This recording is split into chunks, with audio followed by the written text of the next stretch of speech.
Olahraga lari menjadi gaya hidup baru para kaum urban di kota Jakarta. Bahkan beberapa bulan terakhir ini ya, ada banyak event lari di Jakarta maupun di kota-kota besar lainnya di Indonesia. Ya, Umi, apa sebenarnya manfaat lari untuk kesehatan dan apa saja buat pemula yang mau ikutan half marathon? Berikut liputan selengkapnya untuk Anda. Ya pemirsa, saat ini saya sudah berada di arena olahraga Gelora Bung Karno Senayan Jakarta dan terlihat di belakang saya saat ini ramai banget. Ini lagi ada event lari half marathon. Tahu sadar nggak sih kalau beberapa bulan belakangan ini di Jakarta khususnya lagi banyak banget event-event lari. Kenapa ya kira-kira? Selain olahraga tenis, kemudian softball, badminton, nah olahraga lari ini juga lagi happening atau lagi jadi hype di tengah kalangan masyarakat. Kira-kira apa sih manfaat lari untuk kesehatan dan apa saja nih tips-tips buat para pemula yang mau ikutan half marathon? Langsung aja yuk biar afdol kita langsung tanya sama orang yang udah selesai lari atau sama orang-orang yang udah jadi finisher nih di sini. Kita cari yuk. Sekarang saya mau tanya-tanya, ngobrol bareng sama salah satu pengurus komunitas lari, ada namanya Skolari, Coach Abai. Tadi udah ikut half marathon ini, gimana experience-nya? Enak banget jalurnya, kita di Jakarta ya, ibaratnya di kota kita sendiri kita bisa berlari. Biasanya kan kalau event-event race itu biasanya di luar kota, ini kita di Jakarta. Kalau Coach Abai tadi sendiri menyelesaikan half marathon ini berarti 22 km ya? 21 tepatnya. Nah ini berapa lama, dalam waktu berapa lama dan berapa pace-nya?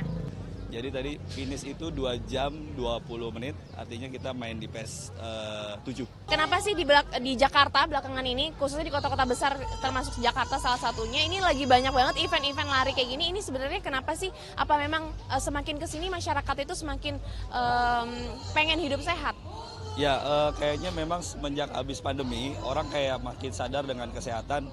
Dan menjadikan olahraga lari ini olahraga yang mungkin menurut mereka adalah olahraga yang paling simple, artinya tidak membutuhkan alat selain ya mereka bawa sepatu lari habis itu tinggal lari aja. Jadi makanya sekarang makin banyak orang ikut acara event-event lari. Mas Abai, ini kan banyak banget teman-temanku sekarang tuh lagi happening banget ikut komunitas lari. Nah kalau Mas Abai sebagai pengurus komunitas lari Skolari ini gimana sih? Apakah nggak capek nih abis kerja terus langsung olahraga? Bener yang tadi Mbak Glory bilang bahwa kalau kita lari itu pasti capek.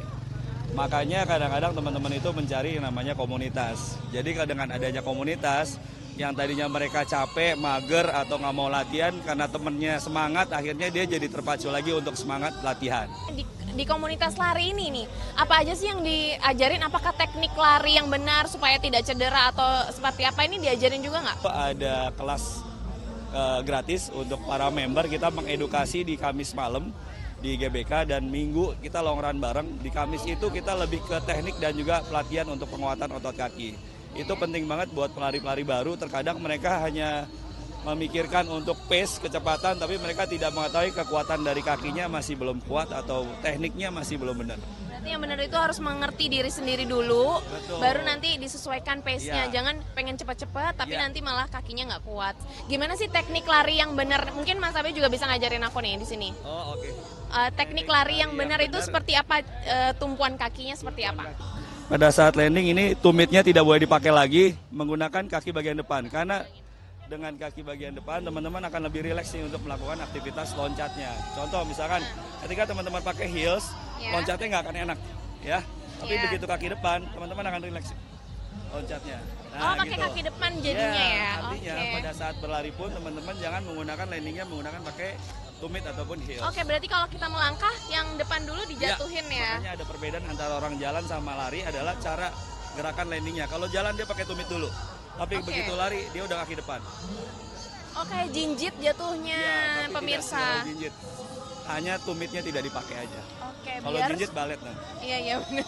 Jadi benar-benar jatuh tumpuannya ke depan dulu, baru tumitnya nyusul gitu ya berarti ya. Kalau untuk langkahnya apakah harus besar-besar atau yang kecil-kecil aja? Kalau untuk pelari baru saya harapkan karena pace-nya juga tidak terlalu cepat, ya langkahnya pendek-pendek aja dulu. Karena itu mempengaruhi pace. Semakin cadence-nya atau langkahnya besar, itu berarti teman-teman pace-nya tinggi. Tapi kalau memang pace-nya pelan, ya udah langkahnya pendek-pendek dulu aja. Ada lagi nggak sih tips and trick buat para pemula untuk ikut half marathon ini? Ya, buat teman-teman yang para pelari baru, ya saya harapkan sih jangan, kalau mau latihan mendingan gabung komunitas ataupun cari pelatih yang memang proper untuk melatih teman-teman berlari. Artinya teman-teman memiliki edukasi terlebih dahulu sebelum cemplung untuk apalagi daftar maraton gitu ya. Itu bukan lari yang biasa lagi, maraton itu udah olahraga yang ekstrim saya bilang. Lari ini juga ada banyak yang bilang kan, lari itu bisa menjaga stabilitas emosional atau stabilitas mental. Jadi dengan berlari kan kita tuh mengeluarkan endorfin ya. Dan dengan endorfin itu teman-teman menjadinya yang tadinya stres segala macam itu bisa menghilangkan dari persentase stresnya. Kalau di komunitas lari ini ada nggak sih yang orang udah lansia atau orang udah tua gitu di atas 50 tahun misalnya? Banyak banget kok. Jadi memang di sekolah lari itu kita mungkin beda dengan komunitas yang lain.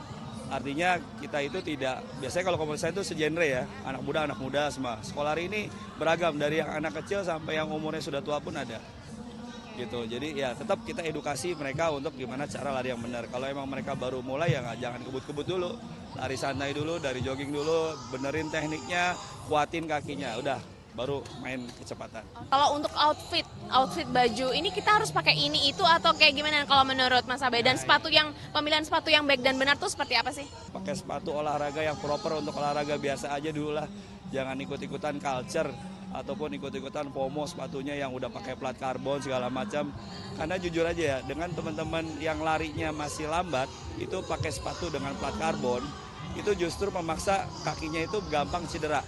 Karena dia dipaksa larinya cepat, karena kan karbon itu dia membantu untuk lompatannya lebih jauh.